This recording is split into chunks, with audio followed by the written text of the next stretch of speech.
Hello, hello, hello. Can you hear me? I hope you can.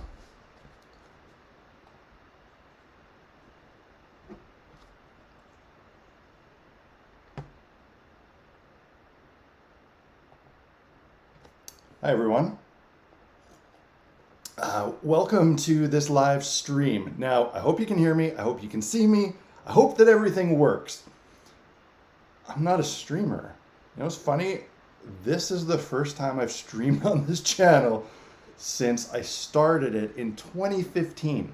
So it's been 7 years since I was in this little section of the website. And yeah, it's a bit overwhelming, so bear with me. Hopefully, it all works. I just want to check if, yeah, sounds good, loud and clear. Oh, that is good news. I appreciate you letting me know. Oh, hey, everybody. Thanks for joining me here. This is a really impromptu, improvised stream. I just decided to do it yesterday. The main goal with it is to answer your questions regarding Idols of Torment, regarding the Kickstarter, but you can feel free to ask anything else you want related to the hobby or the channel while you got me here. Uh, if you're going to ask a question, maybe do the fun thing of typing question in big bold so I see it as the chat is scrolling. The other thing I wanted to do with this stream is do a quick kind of scroll through of the Kickstarter and explain a few things that I think some people might be a little bit confused about just based on some of the comments and some of the questions. I think there's some things that need to be explained verbally. So, first of all, how's everybody doing? Uh, Blanco, this is not coffee. Between you and me, it's iced tea. Or, I guess, as you Americans call it, sweet tea.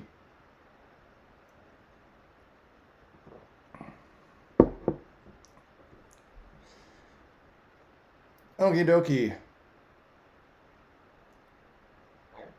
So I don't see any questions right off the bat. So what I'm going to do is jump over to the Kickstarter and kind of discuss what we got going on there and some of the options. Now, how we make this happen here? I'm going to go to this one. This is the one. I believe this is the one. Not that one. I need this one. Hi, Perry. I just saw Perry's name somewhere. And JP is also here. JP is my co-creator of this game, and he is much more well-versed in answering very specific rules questions than I am, as he was the lead writer on it. And I've been really immersed in the setting, the art design, the products, and he's been full on in the hardcore rules development. So if you have a very specific question, I might need to lean on his help.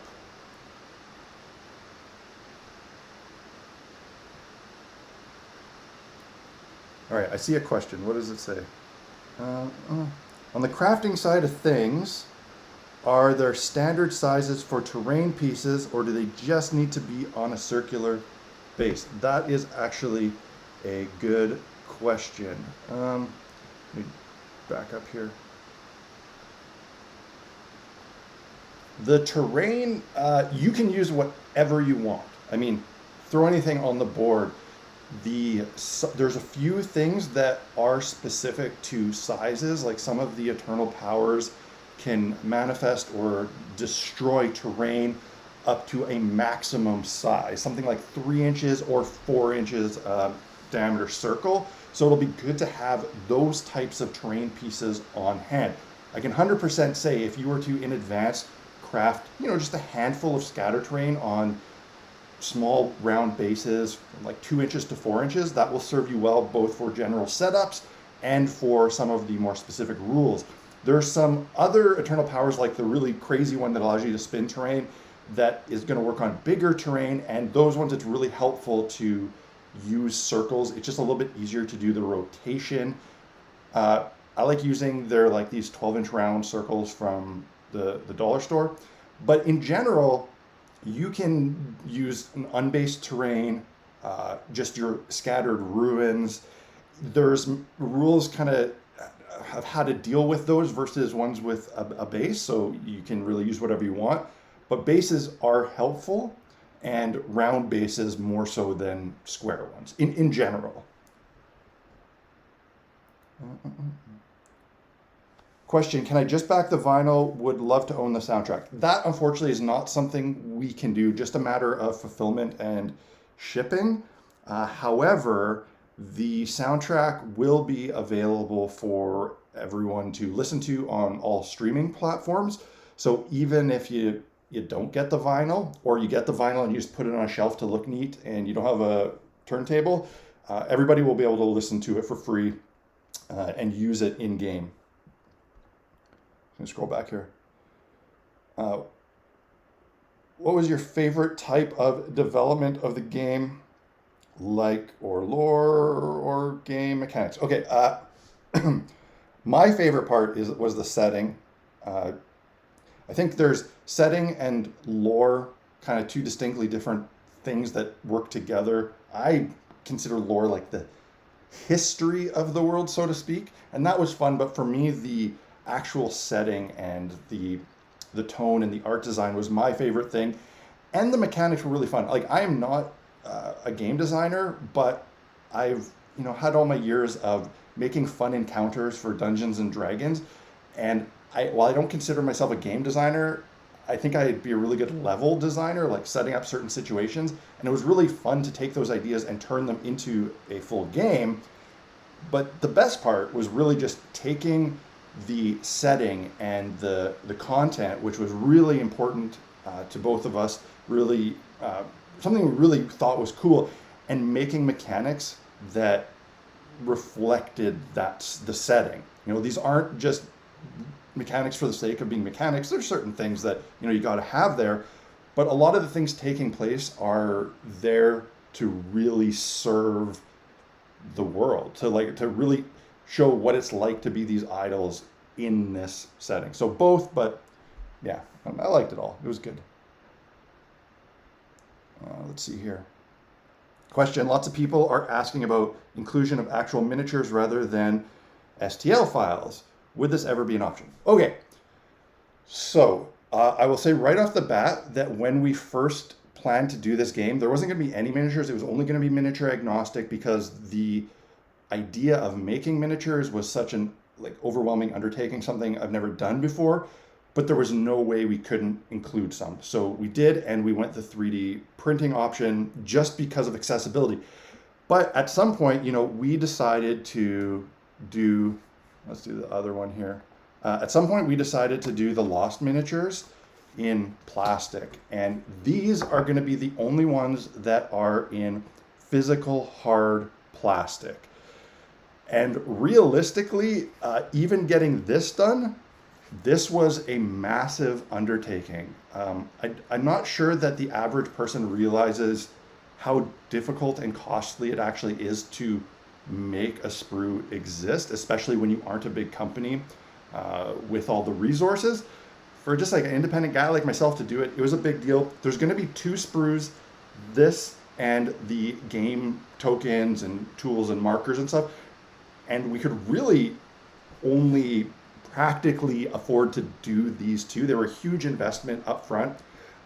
Even the Kickstarter, where it's at right now, wouldn't pay for the molds to make all the idols. It's not even close. We'd need to raise $2 million to make that viable.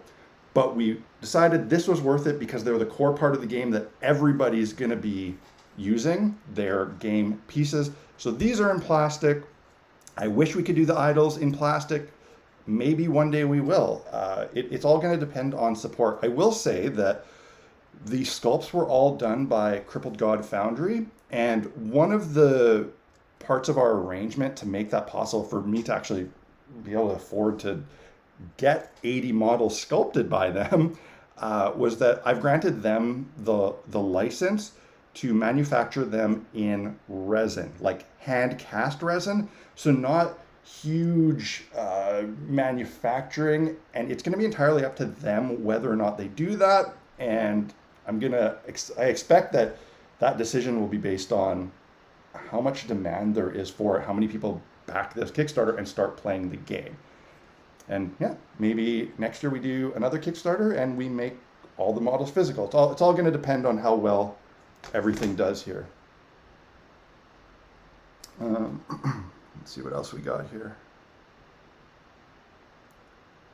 Can you summarize the amount and type of dice that you'll need to play? Just grab your set of dice from D&D. You just need your basic polyhedral die set, D20, D12, D10, D8, D6, D4. That's all you need.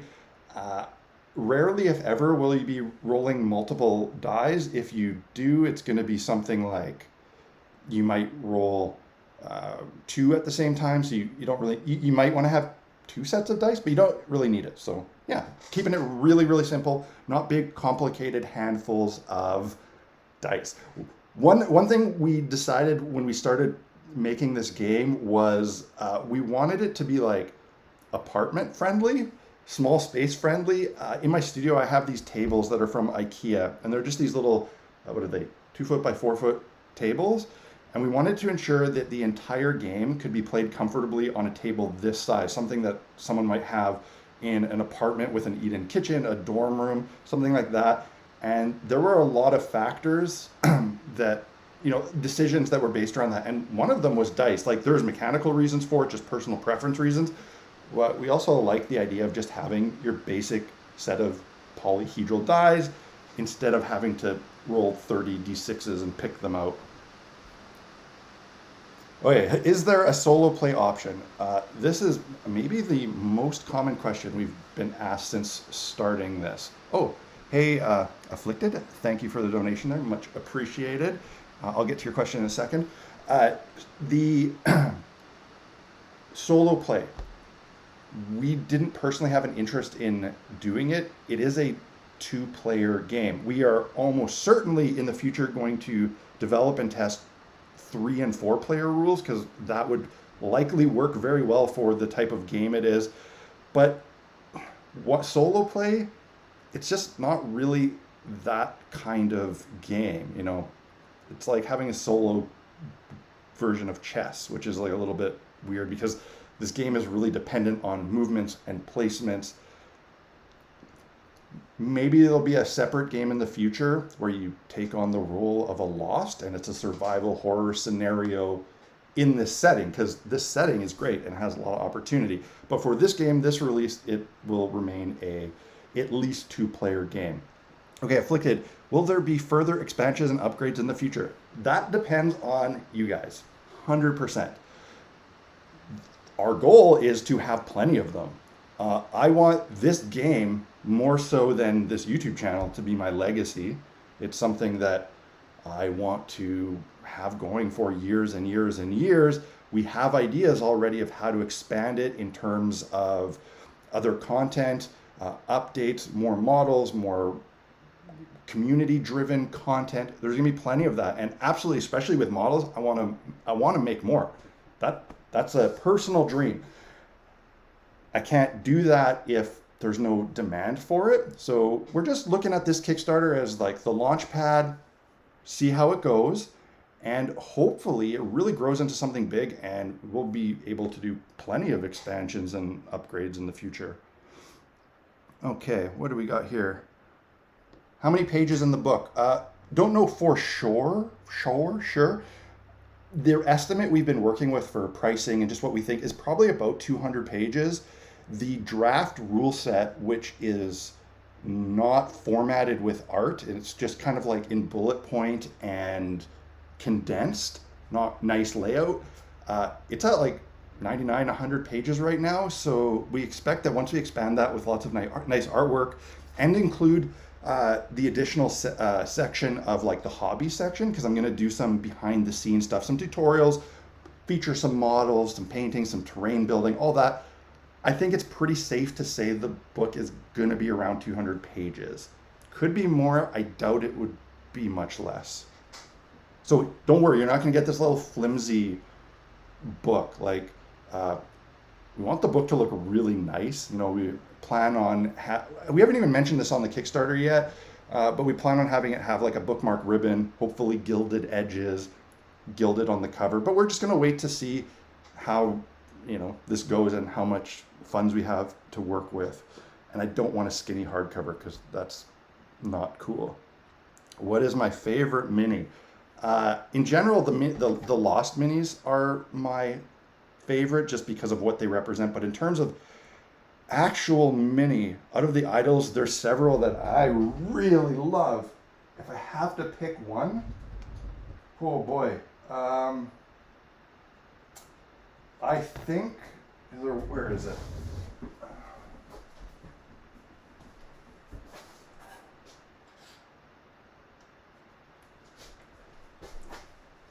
This to me is the very iconic one. This is my blue Space Marine of the game.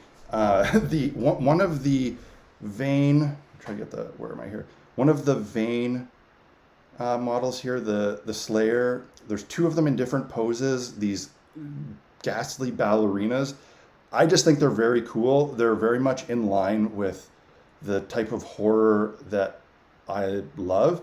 And I don't know if everybody knows this, but the sketches for these models were done by Hankrin from Runehammer, and he didn't want any visual references or like say, look at these stuff from this movie or this game. He just wanted keywords like from our mind. And when I came up with this one, it was one of those things that where are we here? Where's the focus point?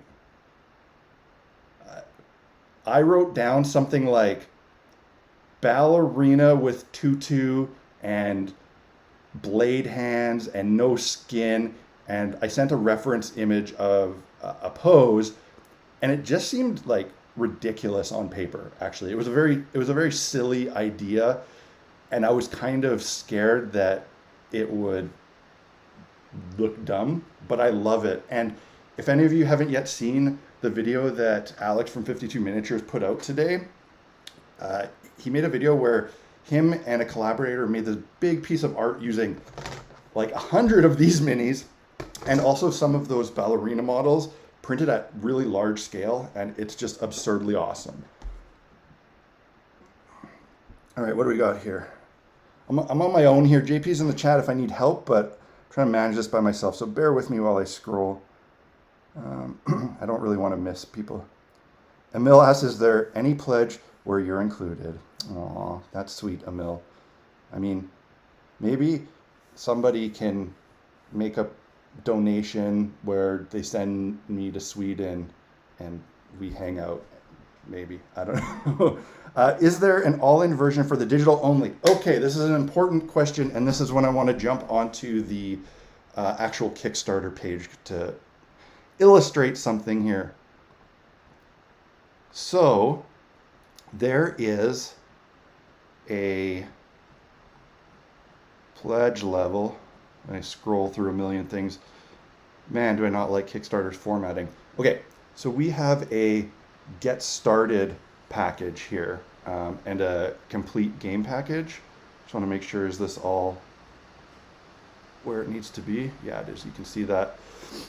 So if you would want the digital equivalent of this get started package, we didn't make it an actual pledge level. You don't need to. What you would do is pledge for the PDF rulebook, and then there's add-ons. You can add on digitally the game pieces in STL. So this is the equivalent of the two sprues, but in STL files. And then if you'd like, you can also add as a separate add-on all of the idle models. So you can build your own package. It's kept modular. As for the Echo Deck, that is not available like in a printable digital version. That's something that we really wanted to keep a tactile, physical thing. But if you don't have the deck, that's okay. You can still play. In the book, we've included a roll table that serves the exact same purpose. It's basically a table that has the data from each card on this that you can just roll.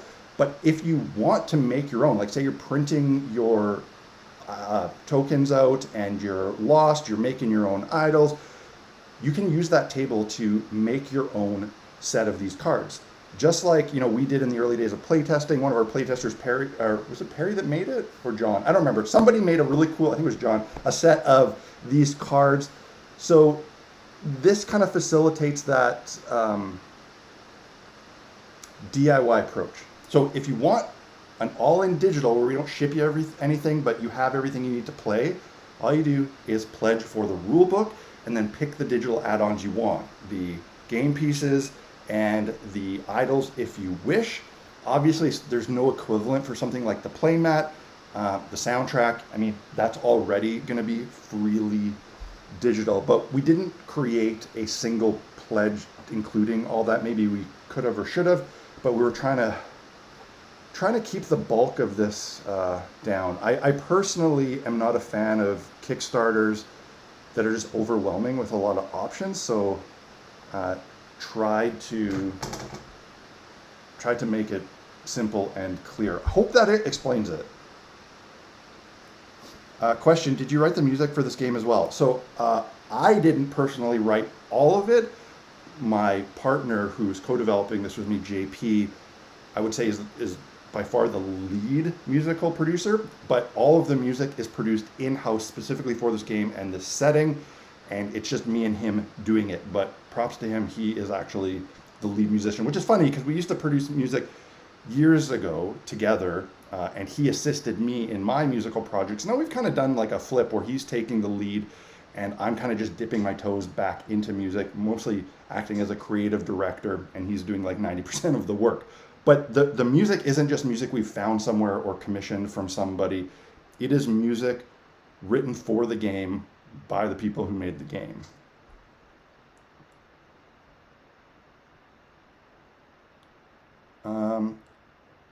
Any plan for co-op add-on later?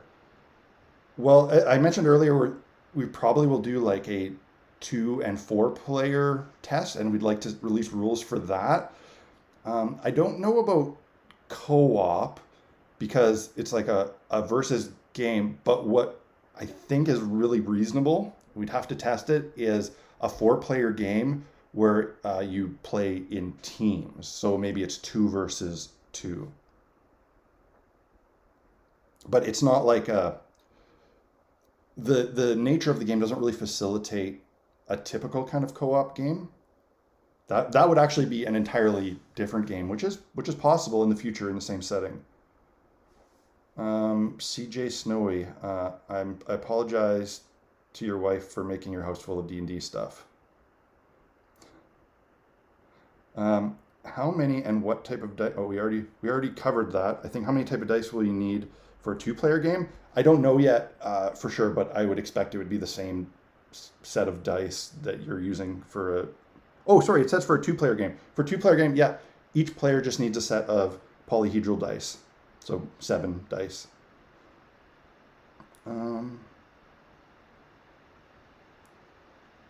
I'm so happy that you got quality artists to do sculpts because the horror miniatures look incredible. Yeah, I definitely leaned on very skilled sculptors. Nick from Crippled God did a great job, and John facilitated the whole thing. I printed lots of their minis. We've worked together in the past. People who are very been watching this channel for a long time might remember that Crippled God actually released a Black Magic Craft mini along with a bunch of the other tabletop crafters like DM Scotty and stuff. So we have a long-term relationship, and I trusted them fully.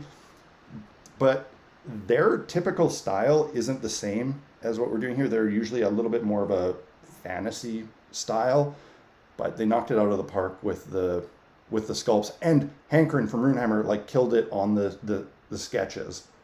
He really brought those ideas to life. Would you consider Siocast hard for future stock? I'm already considering that. It's something that's so new that I can't consider it too fully. Like I'm gonna be honest, this is our first game. This is my first Kickstarter. It's all very overwhelming, and we don't want things to get too out of hand. I don't want to get into something that we can't deliver on. So I'm keeping things contained. I want to have realistic and obtainable like fulfillment goals, and I want to make the core products as good as they can be. In the future, to make more models in plastic, I think that Siocast is a wonderful option, certainly cheaper than injection molded plastic. I thankfully have a connection to have these made, which is half the battle. Whereas with Silecast, I don't have that connection yet, although I'm sure it could be made. I've certainly considered even looking into getting a machine myself and finding a staff to run it, but that's a whole other venture. I don't want to say for sure, but possibly. Hey, Andre Peck. Andre Peck is here. He is the gentleman that did the amazing artwork for our battle mat. Okay. Javier asks, how do you replace the Echo deck if you just pledge for the PDF? As mentioned earlier, there's a roll table in the book. You can use that, and you can use that table to make your own set of physical cards. So if you don't want to roll, just get some playing cards, some magic cards, slap some paper on it, and write the information, make your own cool art, do whatever you want. But you absolutely can play the game without having the physical deck. Can you go into some details about the fiction and what David Annandale will be doing? Okay, so David, we've hired him to essentially write 3 short stories or 3 chapters of a longer story that will be used in the book, just to really enhance the setting. And these are going to be pieces that are written from the perspective of a lost soul that enters the Echo. And I don't want to ruin it by saying too much, and it's not done yet, but the general idea is that, you're going to have a chapter of this lost entering the Echo and kind of taking in this, like, where they are, and giving them a bit of a voice is really important. And there's things with the lost that haven't been covered yet much in terms of just the videos I've made. We talked about these souls, but they're a little bit deeper in the sense that they've lost all their human memories, but they still have some of their carnal emotions. And so the first chapter would be dealing with that, and then meeting a lost that's been around the block a few times and has started to regain some memories, and then seeing the torment take place, seeing the idols actually phase into this world, and realizing the threat they pose, and through that interaction connecting back with some of their human memories, and kind of having this internal struggle of, do I give it? These creatures are dangerous, but they're kind of revealing who I am, so there's a draw to go to them, which plays into the mechanics of the game. The binding action is doing that, and the call action plays off that. So it's going to be essentially 3 short stories showing the life cycle of a lost from their perspective. We really wanted to give them a voice and have some impact. So, we feel for them, and we're really excited about that. David was absolutely the perfect person to do this. And this is crazy to me. JP, I guess, knew, but I didn't know. We decided on reaching out to him just because he's a really established horror author for tabletop game settings. Like in the Black Library, he primarily does horror, so he's perfect. Turns out he also lives in Winnipeg, like a couple blocks away from me. So small world, but very cool.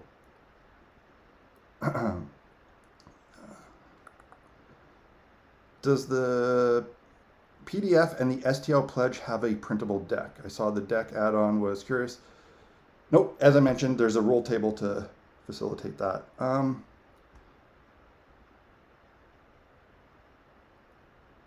How do you decide the right size? Was it hard to choose how many rules lore to include? Do you have certain elements that you needed to prune back or potentially be an add-on later? So this game was developed, I would say the start of this game, when you're starting from zero, you're bringing some ideas to the table, and you get to a point where you develop and you add and you add and you add and you add. And we definitely hit the point where we're like, we have enough to work with here. What is the important core aspects of both the setting, the lore, and the mechanics? And we began stripping it down to its core. It became a very subtractive process. And I think That's important in any art form, whether it's producing music, painting, writing. It is really important to cut as much as possible. And we certainly did that. And there was like lots of ideas that we explored in terms of the lore and the justification for these creatures and how it all functions, that we ended up scrapping because we really wanted to make sure there weren't contradictions and it all really made sense and we could really stand behind it. And this was a setting and an IP that we could build off for years. So we wanted to make sure what we developed was perfect. But it's always hard. It is a little hard to cut stuff. And then also, what was easy was deciding that we wanted this to be a somewhat short game in terms of play, because me and JP would try to play games and we'd spend an hour setting them up, doing the first couple rounds, talking, and then it was 2 a.m. and someone had to go home and we never finished games. So in terms of that size, it was really easy. We're like, we want to make something that is just cool, pick up and play. Play it in an evening, play 2 games in an evening.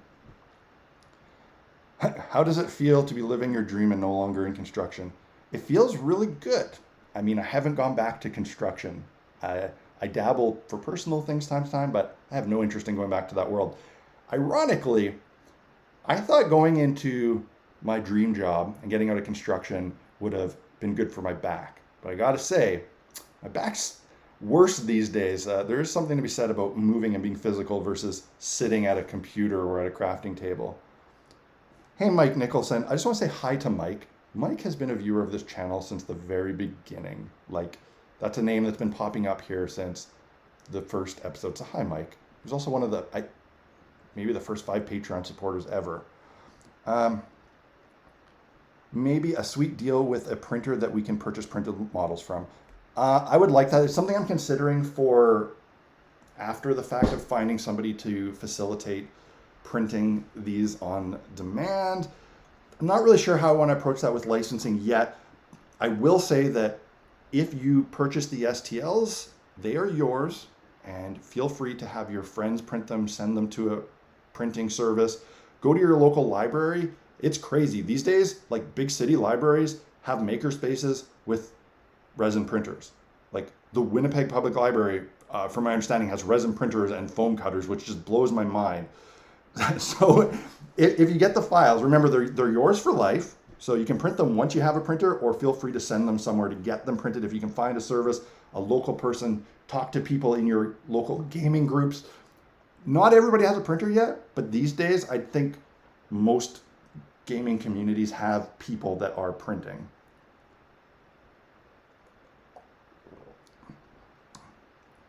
Any chance we get a sample mini to print? Possibly. I think that's something I might do, is put one up just so you can see the quality. The quality of the sculpts is evident in the pictures, but with printable files, I think where a lot of times they fail is in the quality of the supports. And these minis are very delicate and very detailed. They're not big chunky minis to make things easy.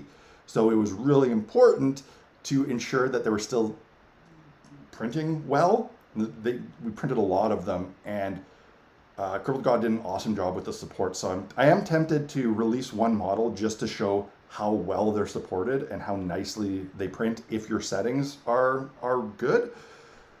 So possibly. I don't want to promise for sure, but I think it's very possible before this Kickstarter ends, I'll pick a mini and put it up so you can try it out. What else do we got here for questions?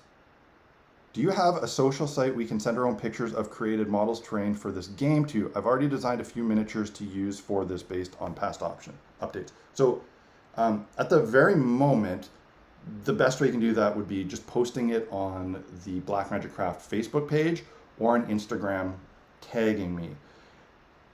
Very soon, probably before the Kickstarter ends or maybe right after, I'll definitely be setting up a community on Facebook for the game and probably a Discord server, since that's where a lot more people are moving to these days, because we really want to support community content with this game. Especially with like kit bashing, like we made official models. that was like a labor of love, just a personal thing we wanted to do. I'm just as excited to see the models from other manufacturers that people have used and modified or kit bashed or created themselves. I want to see those and I want to share those. Those are going to be very welcome within our community. Certainly in the future, we might have on our website something that's a little bit more formal where we host some stuff. But at the moment, I'd love for you to share it and tag Black Magic Craft. If you're on Instagram, I'd also like to get the hashtag Idols of Torment going. I've posted a fair bit of stuff. Some other people have too. Feel free to post there. Post in the Tabletop Crafters Guild. That's a good place as well. Will we see you demonstrating idols at any events? We've been talking a lot about that, and it's something we definitely want to do. Just in terms of the timing of when we got to this point, I don't think it's going to be possible to, say, demo it at the upcoming Adepticon. But I think I'm going to go to Adepticon. I'm going to go to Adepticon so I can see people. And then following that, like later next year, we'd like to take it to some conventions. But that's a whole other thing, and we want to set ourselves up for success and keeping a manageable set of goals and expectations. I'd really love to do some local stuff, some of the game stores, and maybe reach out to some game stores in different cities and set up different gaming nights. So again, one of those, we hope to do it, but I can't say any concrete plans at the minute. I've been sharing that 52 mini video a bunch. It's so cool. That video encapsulates why we did this project and this dream. Like, it's a game. We wanted to fulfill that role of being a fun game for people to play. But more so, we wanted to facilitate inspiration. It was really, so much of this game was designed around just fueling creativity. I mean, that's how this game started, right? You might remember, I had 2 years ago, January, like right after Christmas break, I had to go in to make a video for the channel, and I had complete creative block. I didn't know what to do, so I just grabbed some stuff and started making. And I made this one piece of scatter terrain, which was the first piece of terrain for this game. It's where I conceptualized this idea of the echo. And that was so powerful, like to see that go into more terrain, go into developing a whole setting and lore and a rule system and a Kickstarter and freaking minis, like plastic minis. The idea that it went from a exercise of creative block to this is so cool, and I want this game to provide that for other people. So, the mechanics, the book, the setting, everything is meant to inspire creativity and get people making things. I don't know how I got on this topic. Something about community? Yeah, we really want to see cool community builds. That description on paper is ridiculous, but that model came out awesome. Yeah, the ballerina. Actually, I'd say a lot of the models for the idols sound really dumb on paper, and they could have easily looked really dumb and cheesy, but I think we struck a nice balance of insane,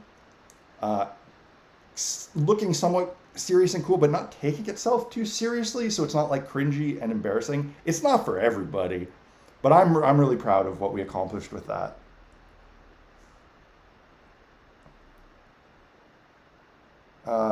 Zekon, is that your name?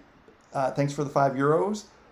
Appreciate that. Is there a specific theming to the terrain, or does anything go? Well, there certainly is a specific theme that we envision for the setting. It's really clear. And if you've just discovered this, you've just discovered this channel. I have several, like a lot of videos making terrain for this game, because I've been making terrain for this game for 2 years now, and I have a bunch of videos making it, and kind of they really showcase what it should look like. The book is going to have a section helping you to make that. I'm going to make more videos showing how to make it.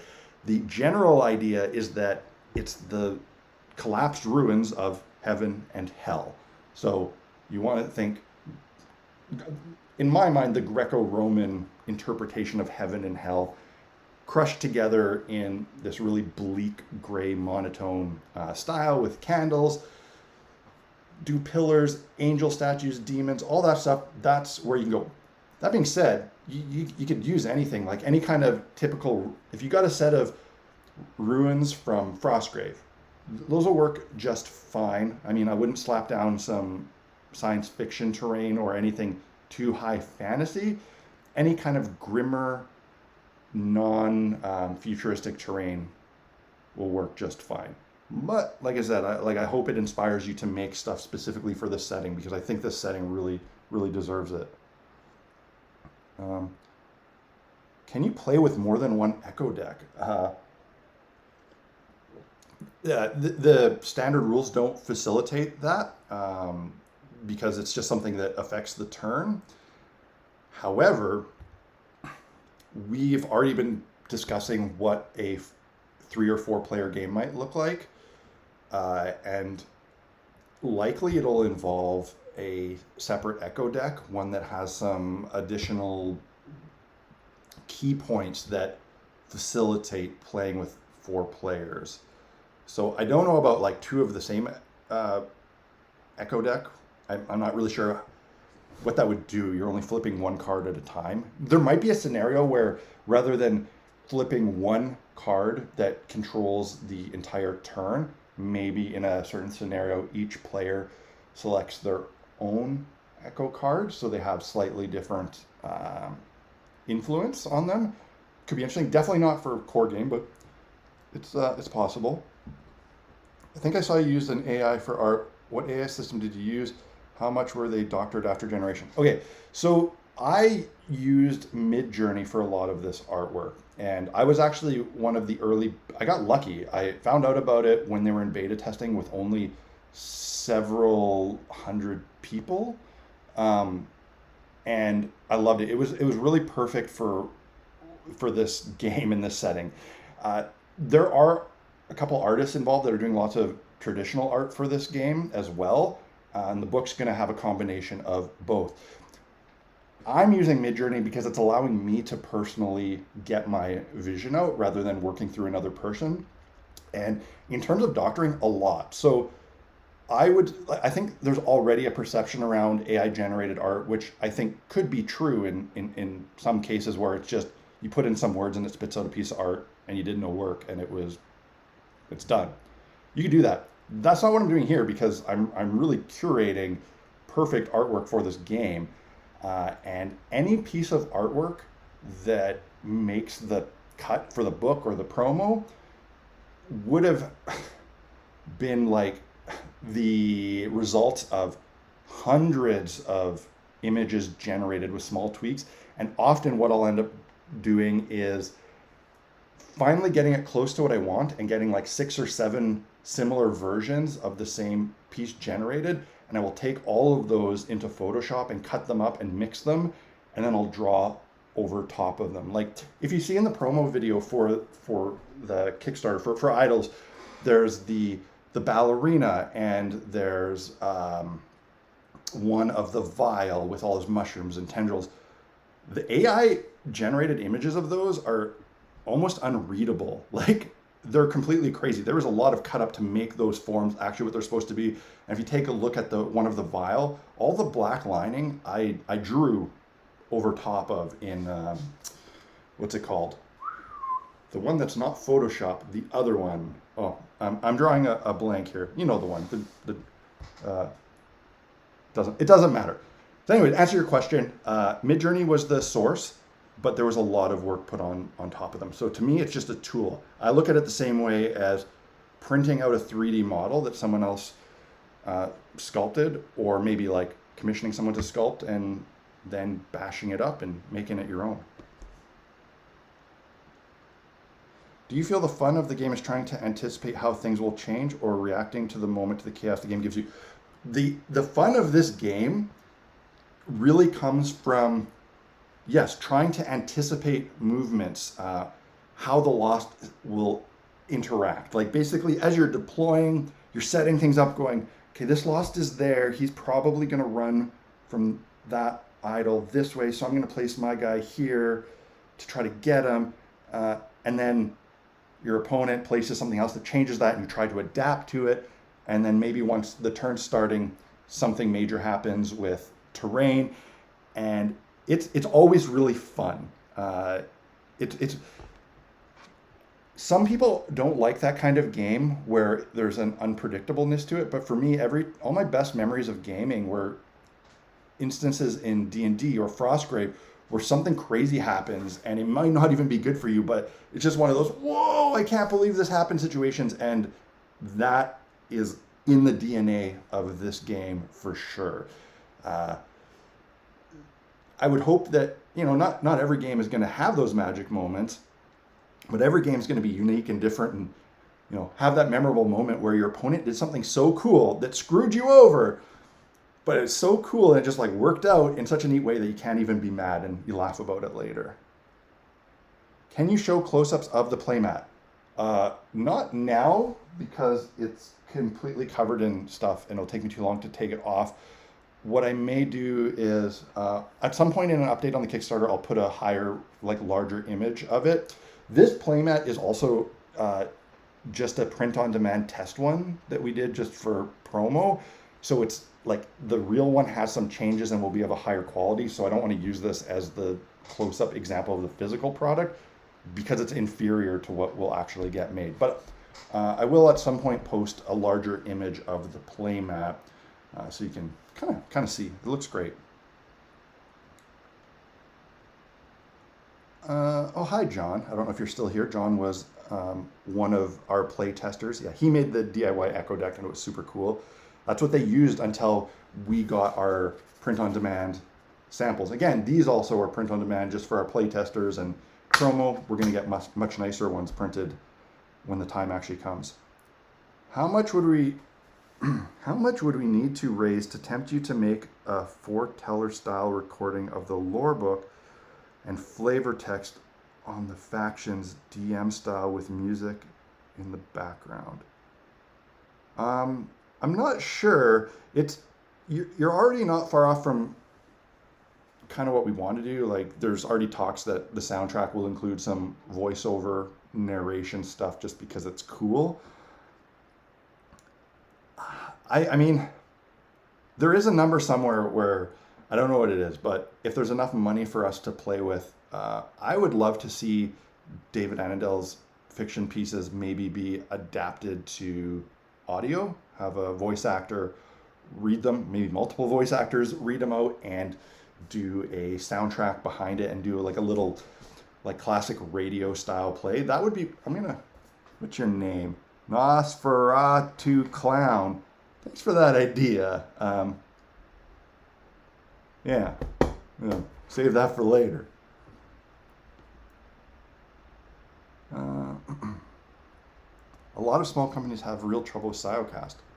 I believe it. It's like I said, it's all too new. I'm not jumping down that rabbit hole yet, but it's definitely on my radar.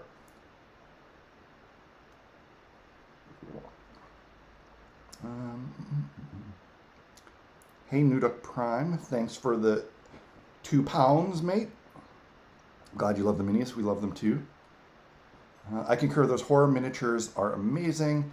I would love to see what they could come up with in the future. I mean, this is a whole other thing, but I'm itching to put my inspirations and my style on a whole set of sci-fi minis, because too many sci-fi minis are too goofy for me, and there's not enough really crazy cosmic horror sci-fi stuff. So maybe in the future. Hey, I want to make my own terrain for this. Good. How much terrain will I need for a typical game? You see behind me here a small setup. It's a 2x3 play area, and you want your bases covering at least half, 40% of it. You can definitely add as much as you want and make it as dense as you want. It will change gameplay and make it different. But I would say the minimum is if you were to make, say 3 large pieces on 12-inch-ish bases and a handful of scatter terrain, you'll be good to go. Our playtesters were able to run this game with the terrain from other games they had on hand I definitely think that you could make a set quite easily and be set up and then add to it in the future. There's going to be scenarios that will require certain unique terrain, but for a standard game, it's not that much.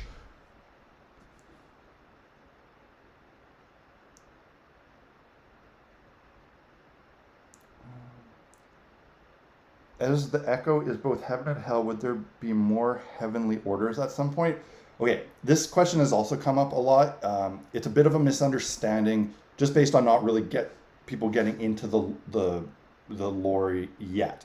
And this is on the website. If you guys want to check out, we've included quite a bit of the book lore on the website right now to explain the setting. I want to say that the idols are not demons. And that's why there's no angelic counterpart, because there are no angels and there are no demons. The angels and demons of heaven, they're stone. When heaven and hell collapsed, they collapsed with it. The elevator pitch of this setting, to reduce it down to its simplest form, is that in an age eons ago, when there was no humanity and no life, there was these sentient beings, bigger than gods, these four of them, and they each possessed different traits. And together, they used their energy to create beings, to create humanity. And humanity was kind of this mix of all their major traits: power, desire, weakness, and despair, which on their own are not good things, but when combined, create a yin-yang balancing situation. They created humanity. They put them on Earth.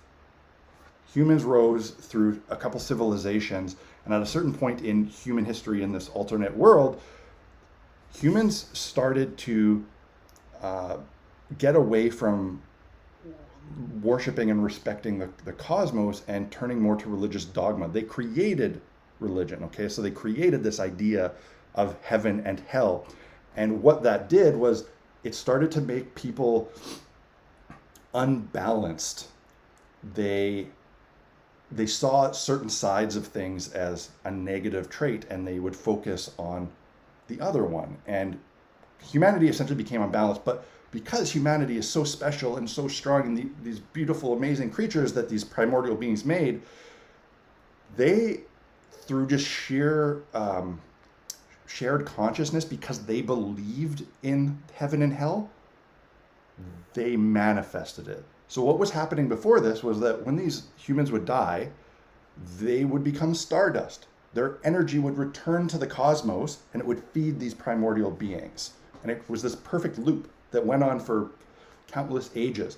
But then humanity manifested heaven and hell.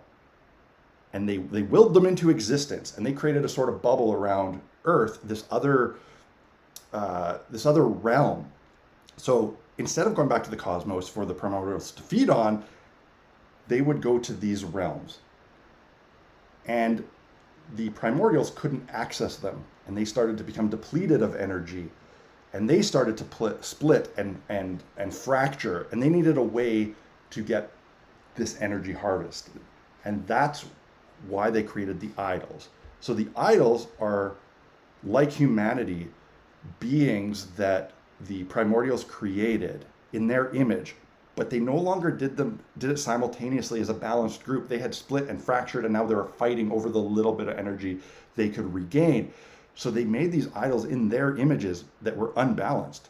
The ones that the primordial power made wasn't offset by the one who had weakness. It didn't balance. So these idols are like crazy exaggerated examples of those characteristics, and they, because they are creatures similar to humanity, are able to pass through this realm into the echo. Now the echo, it's because at some point these primordials were putting so much pressure on these heaven and hell realms, trying to get access, and they couldn't. But what they did manage to do was kind of compress them and make them collapse on themselves. So now there's just this one big plane of existence known as the echo. The idols can phase into to take these souls, collect them, and bring them back to the primordials. And that's your job in the game. So that's why there's no angelic factions, because they're not angels or demons. They're they're all kind of shitty. I hope that explains it.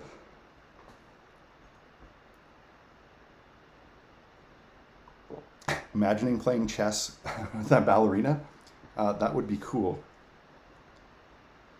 Several of the Paizo staff are also in Winnipeg? Huh, I didn't know that. Interesting. What is your favorite mechanic in the game? Anything you're really excited for people to see? Just in general, the way the Echo deck controls the Lost is my favorite thing. I really enjoy the part of the process when you are resolving the Lost movement. I think it's really fun, and I'm really proud of how we developed that, because creating like an AI system for monsters or other creatures could be very cumbersome and terrible. And I think we did a good job of making it refined while still capturing the essence of what we were trying to do. Like, it's not so simple that it doesn't feel impactful or on brand with the lore. We got that right balance, and I'm really happy with it.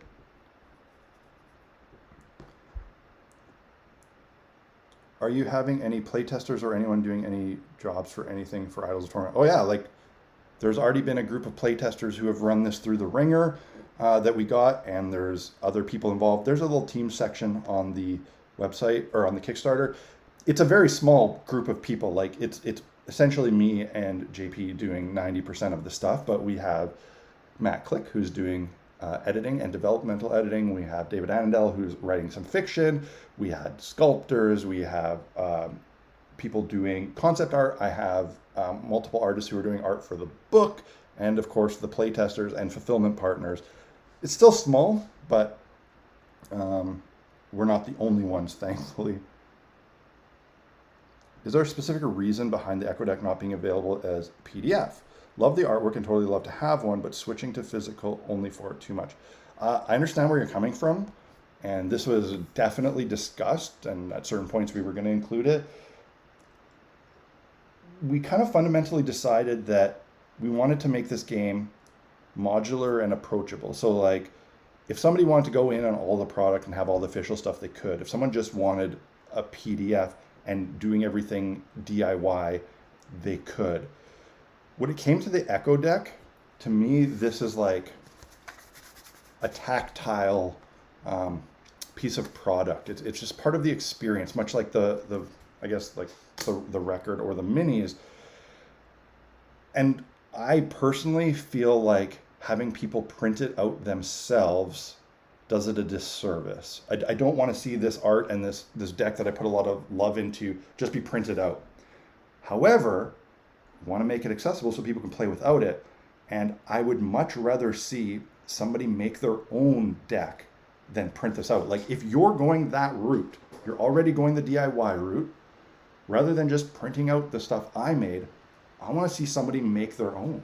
Like I want to see people posting pictures of their own Echo decks with like crazy artwork or whatever designs they come up with using cool paper, different sized cards. So essentially that's it. It's just moved into the DIY category, and if you're going to DIY, really do it yourself. And I think it'll be cool seeing what people come up with.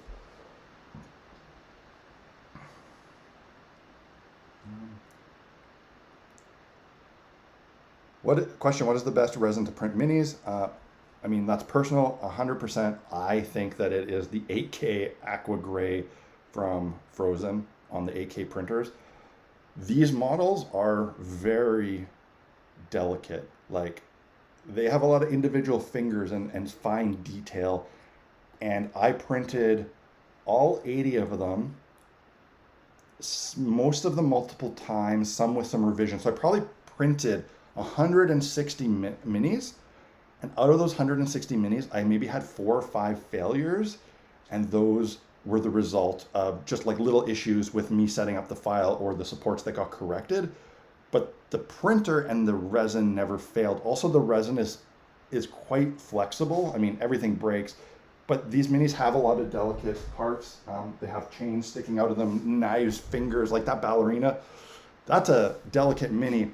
So any bit of flex you can have in your resin is good. And yeah, the 8K aqua resin from Frozen is by far the best I've ever used. I mean, to the point where I'll probably see if I can hook backers up with like a discount code to buy some or something. I'm going to talk to Frozen because it's good stuff. But other people will tell you other things. I don't know. That's personal preference. Have you started putting any thought towards producing future games, or is this taking up all of the brain space right now? I mean, there's definitely thought about it. Less about creating future games and more about how do we expand this one and this setting. Because in a sense, we wrote a game and that was this big, but we created an IP and a world, and that's much bigger. So trying to find ways to utilize that and make it all worthwhile, because there's been a lot of time and money invested into that. So I don't like the idea of just all of a sudden some different game. Whatever we do next will somehow be related to Idols of Torment. It might be, how do we adapt this setting to 5th edition D&D? What does that look like? Or maybe a slightly different rule set, like a co-op thing for Idols of Torment. I don't know, but there's no plans in the even remote future of just something wildly new.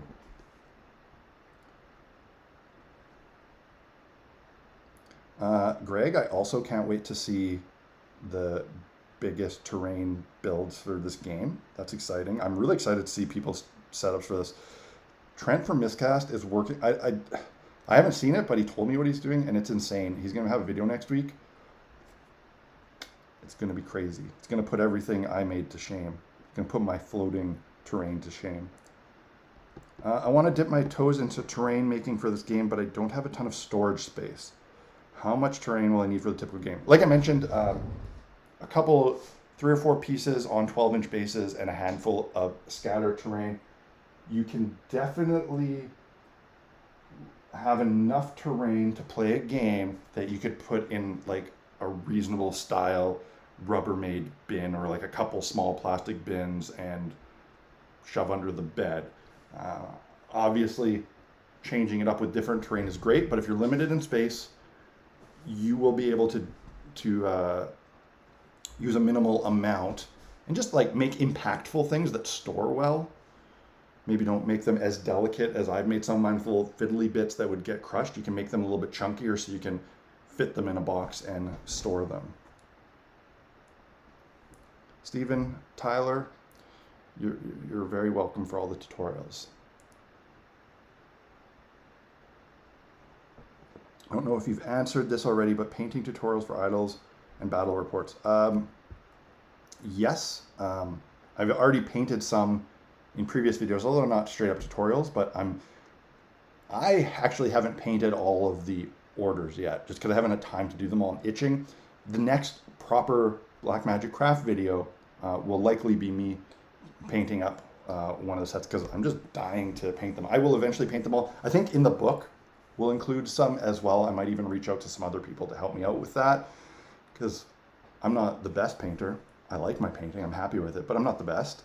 And in terms of battle reports, we are certainly going to try to get this game, once it has like a really like finalized rule system, into the hands of creators who do that type of thing. Personally, it's not my jam. I'm not good at it. I don't enjoy watching them. I'd rather have someone else do it. So hopefully we'll get some content made by others to kind of show you what the game's all about.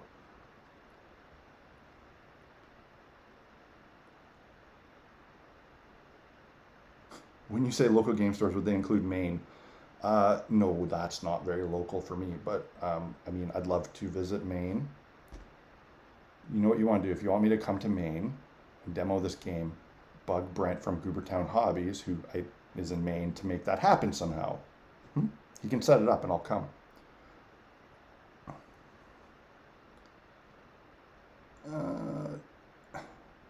Yeah, table size was a big factor in this development, keeping it reasonable. Are there going to be future options for miniatures of frustrated farmers or ticked off truckers? I don't know what that is. sorry. This is a great Q&A. Well, I'm glad because it's the first one I've ever done, and there wasn't much planning going into it. Will STLs also be provided of the lost end tokens if the sprues are purchased? Good question, and maybe this isn't clear enough on the website, or maybe we changed it. We went back and forth on this for a long time, but personally, I see no reason not. JP might tell me I'm wrong, but I think we will. I don't see any reason not to. If you buy the plastic sprues, by all means print more copies of it to do cool stuff with. Yeah, we'll make that happen. Simon, thanks for going all-in package. Does the okay, so does the mat match the colors I used in the terrain video? Kind of, yes. I mean, if you watch the how to play video, it uses the terrain that I built on the channel on a prototype of that mat. So they do work together, but it's a generic monotone color scheme that's pretty grayscale and has some candle light on it. So any terrain will work well as long as it's suited to the setting.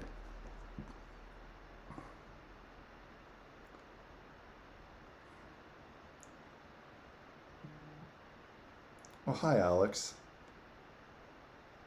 Thank you again. Your video today, or yesterday, really, it meant so much.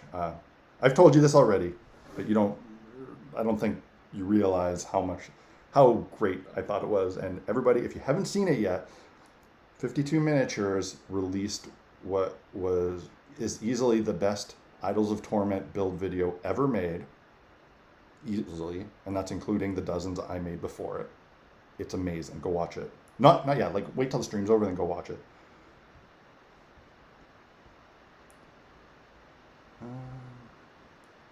I would love to see SketchUps of recommended terrain designs or STLs of terrain accessories to use in the creation.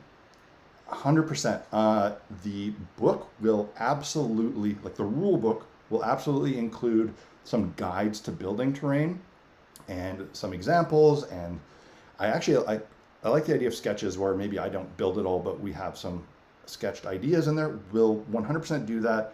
And I think that bits to use as accessories in the builds is something that is certainly a possibility in the future that we'll add on. Also, keep in mind the second sprue, the one that comes with the tokens, it also comes with all those unit markers, which are candles. And those are not something you need to put on your minis. It's just if you are playing with your own minis or ones from another manufacturer, they're used to indicate what class they are. So what you see is what you get, and they're candles, different numbers, 1 through 5. But the brilliant thing about them is that whether you have the sprue or especially if you have the STLs, they make fantastic decoration for your terrain because candles are such a big part of this. And Alex, in his build, used a lot of those candles. So already in the game is bits for terrain making that are by far the most important for the setting. So those already exist, but yeah, I'd like to do more in the future. How much paint do you put in your Mod Podge for base coating foam?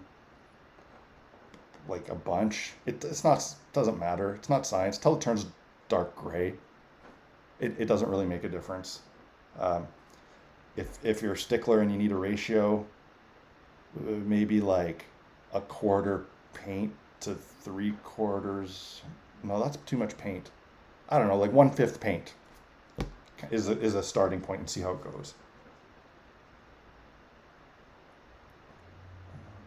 Totally got a ton of massive darkness minis and feel they could work perfectly for this game. Probably, I can't think what they look like offhand, but I believe it. There's plenty of manufacturers that make amazing models for this game, like Beasterium minis. They're really well suited for this. I'm sure there's plenty of Kingdom Death models and various things that would be really, really good. I'm really excited to see how people are going to interpret these orders and the minis and what they use for them. Yeah, definitely need to run an RPG in the setting. Absolutely. Like that was actually how it started. That was the original plan, and but we landed here. But RPG will be revisited. Slava Ukraini, good to see you. Hope you're well and safe and healthy. Um, uh, Shout out from Montreal. Bonjour. Big fan. I'm glad you like the setting. I love it too. Hot glue gun question. What do you use low setting for, and what do you use high for? Low setting for 99% of things. The low setting is generally what you want to use because it will not melt material like the foam you're putting it on, and it will set up quickly. High, I would really only use if I was like really gluing like big pieces of non-foam together, like cardboard, or if I wanted to like make a pool of something. If I was making some kind of effects on parchment paper, I might use high. But in general, like a low setting is what you want to be using for our purposes.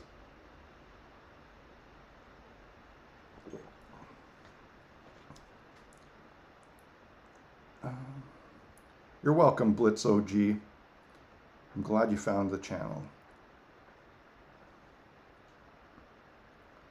Are there any plans to release the Idols of Torment soundtrack on YouTube or someplace for the moody ambient, or is it just the vinyl? So, the soundtrack will be available on all streaming platforms for free for everybody to enjoy, whether you back the Kickstarter or not. So you'll be able to listen to it on Spotify, and we will almost certainly be putting it on YouTube as well. Like we've already talked about doing something cool with some live images and graphics and stuff.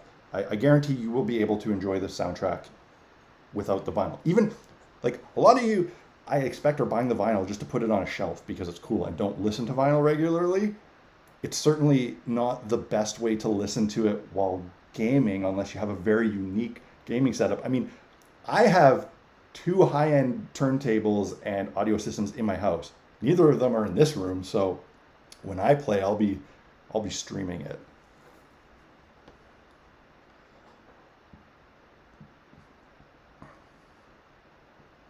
How many scenarios do you think will be included in the book? Do you think there'll be a narrative campaign in the book in the future? There won't be a narrative campaign in the book, in the core rules. It's something that might be expanded to in the future. In terms of scenarios, we don't have a number locked in. Like there'll be at least like a dozen, I would think.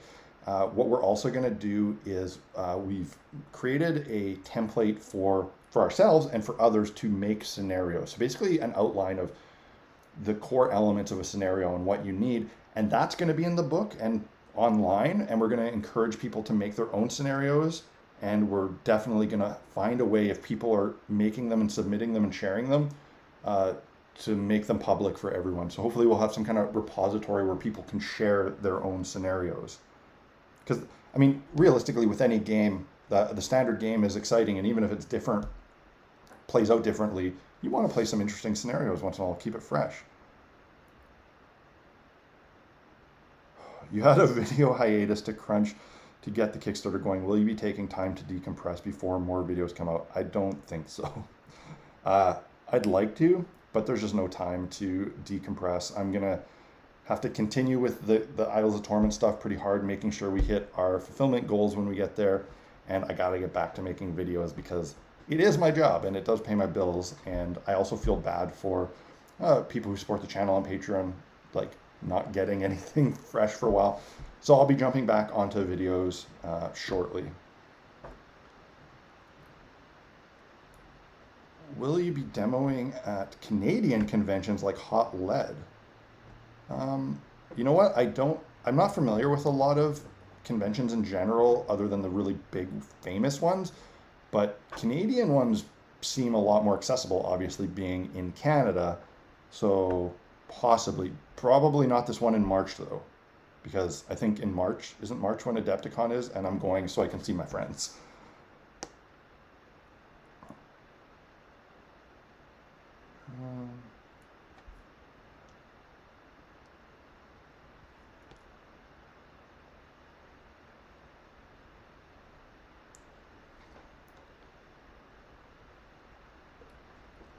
will the STL be available after the Kickstart ends? I'm assuming you mean for like direct purchase, and the answer is yes. The STLs will be available for purchase after the Kickstarter via my mini factory. Obviously, the price on Kickstarter is like the bundled one for say like all the idols, and we'll probably sell the individual orders on my mini factory so you can pick and choose. But the pricing will be better on Kickstarter.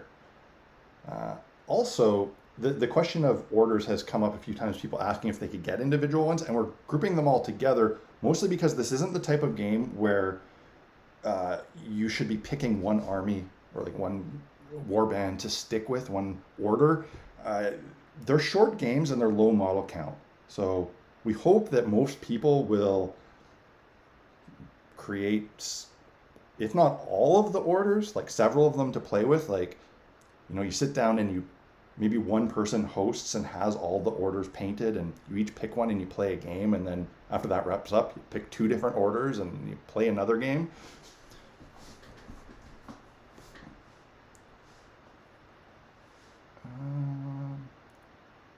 JP's answering some stuff about thresholds and stuff. That's great. People are really obsessed with the solo mode. This is a two-player game, though. Sorry to say, it's a two-player game. A solo game might be something in the future that's different, but personally, I've never been interested in playing solo games, and I don't think you should be developing products or games that you personally don't want to play. Like, this game is the game that we wanted to play. This is a game for us that we loved. So as a person who doesn't play solo, it doesn't appeal to me. I'm not sure that that's where we'd want to take it. I don't know that it would do it justice. Question, can you tell me more of your process to create this game? How did you manage your time or methods did you use? Well, I have been doing YouTube for quite a while, so I'm used to like deadlines and working quickly and being creative on demand. And my partner JP, he works for the government and is used to like planning things and using lots of lists. So we kind of merged that all together, and we were very disciplined where we would have, for months, it was like every Thursday night was development night. We'd sit down and we'd do stuff. We'd play to test different mechanics, whiteboard stuff, and then we'd have regular meetings on Mondays, I guess. So 2 nights a week we were working on this, and then we would separate and work on it on our own. And a lot of lists, we used tools like checklists and Trello and spreadsheets, and treated it like a responsibility and a job that we needed to get done so that we didn't get relaxed about it. We also fairly early on set the Kickstarter date. Maybe like 6 or 7 months ago, we committed to a September launch. There's a danger in always delaying till you're really ready and like perfecting things, and we didn't want it to drag on too long. Obviously, if we launched the Kickstarter in November or December, we would have had more time to prepare certain things. That would have been great. But we put a hard date in the sand and we committed to making that happen, and we did.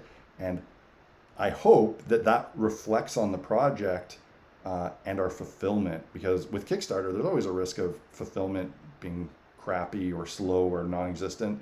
We have a really solid plan for fulfillment. We really have it planned out, and a lot of the work's already done for it. And I'm pretty darn confident we're going to hit those timelines on the Kickstarter page, which I think are reasonable timelines that are faster than a lot of Kickstarters actually are. Any plans for stretch goals? We actually haven't talked about that. It's an interesting topic. We decided at some point that we weren't going to do stretch goals because they, one, often seem a bit gimmicky and a bit predatory. Like, Kickstarter is a great platform for independent people like myself trying to make something happen.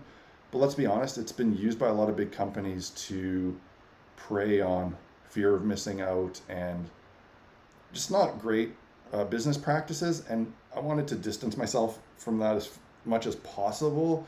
Also, I didn't want to overwhelm ourselves with too much product. I didn't want to like create this huge list of stretch goals that we would then need to develop and produce that could put us in over our head in terms of fulfillment.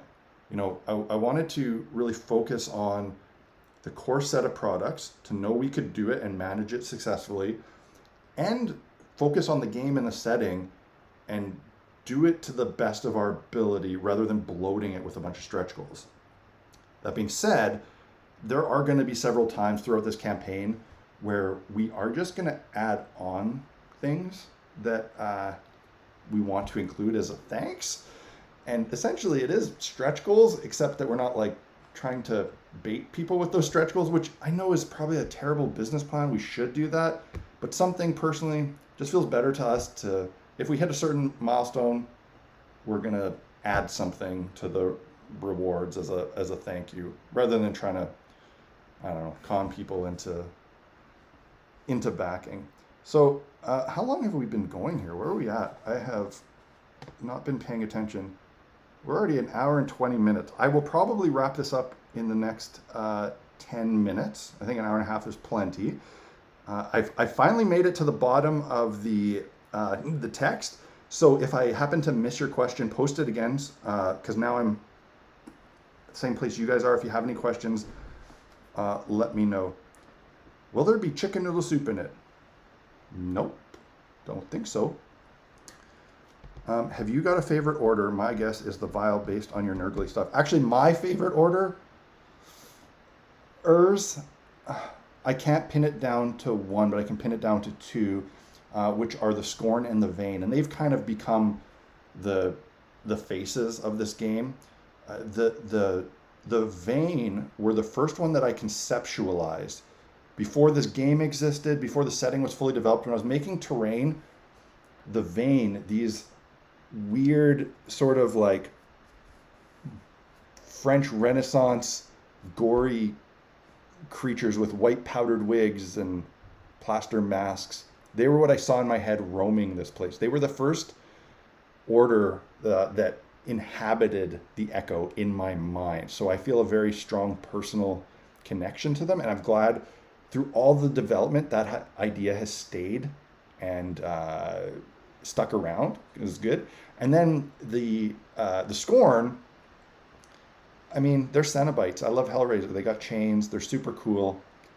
I'm just really happy with them. I really like the models. They're super fun to paint. What do we got here? Okay. I'm glad you think that avoiding stretch goals was a wise call. I'm not sure that like most business Kickstarter people would tell me it's a wise call, but I think it does right by the community.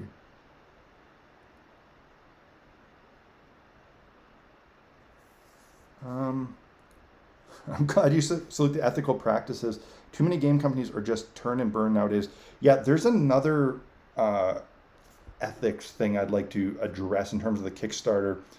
I think people who back Kickstarters regularly will be aware of this, but maybe not everyone, is that you will see a price for something, and companies will price their product very, very low to make it seem really appealing.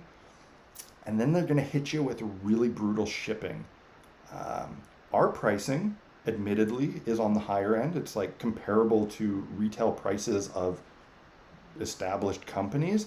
And that's because our shipping is only, that we're going to charge you, will only cover the cost of mailing it from our, packing and mailing it from our fulfillment center to you. What a lot of companies do is they, in your shipping, are charging you all the freight costs to get from the manufacturing centers to the fulfillment centers, and then from there to the next fulfillment center. And that's a lot of money. Like, for example, like, it's absurd. The cost to get several hundred books printed and sent overseas from China is insane. Like, the freight costs are absurd. So we approached it this way, where those costs are built into the pricing of the product. They're already covered. That's why the book is a little bit more than other books on Kickstarter, because that's the price you're going to pay. It covers all that. There won't be any surprises at shipping. Our estimates are they're estimates, so they're not 100% accurate because shipping prices can change, but they're not inflated. They're not going to all of a sudden like some Kickstarters saying an update, oh sorry, this stuff's all stuck in a warehouse. We got to charge you more to get it there. Anyway, trying to do this properly in terms of treating the community that's done so much for me and putting me where I am, doing right by them, not necessarily what's right as a company, what's the most profitable. Did you manufacture the miniatures packaged in China? Which are the best option to manufacture miniature games? Nope. The book and the cards will likely be manufactured in China, but not for sure. However, the miniatures, these plastic, they are made in Poland. They're in the EU, which I think is really lovely and great. It says right on there, made in Poland.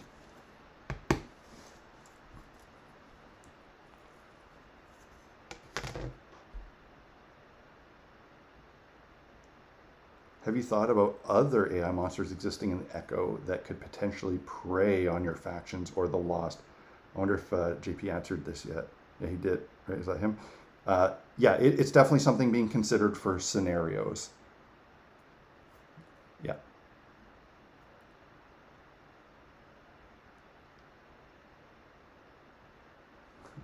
Yeah.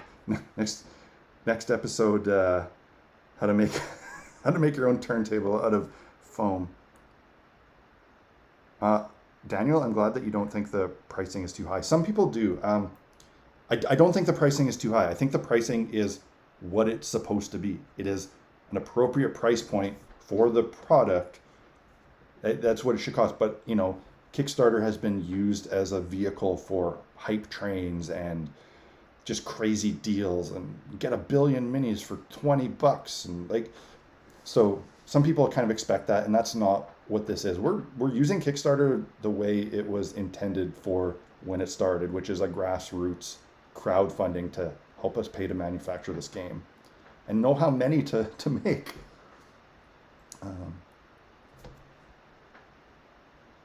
Template for terrain. Yeah, I've mentioned this a few times. Round bases on various sizes from 2 to 12 inches. There's going to be covered in the book though, but you can use anything. Will there be a guide on how to make your own factions? If you mean, I'm not sure if you mean create your own orders, like in terms of mechanics and theme. Probably not, because ours exist on a wheel that makes sense, much like Magic the Gathering. There's these 8 orders work together and are extensions of each other on a chart. So I don't know, you could try to make your own. If you just mean models, there will definitely be something about making your own ones. I really hope to see some of my peers on YouTube do that as well. And if anybody is making them in the community and makes awesome ones, we're going to share that too. But yeah, at some point I might just say, hey, I got official minis, but here's how I'm going to make some unofficial ones myself. I love the idea. I love kit bashing.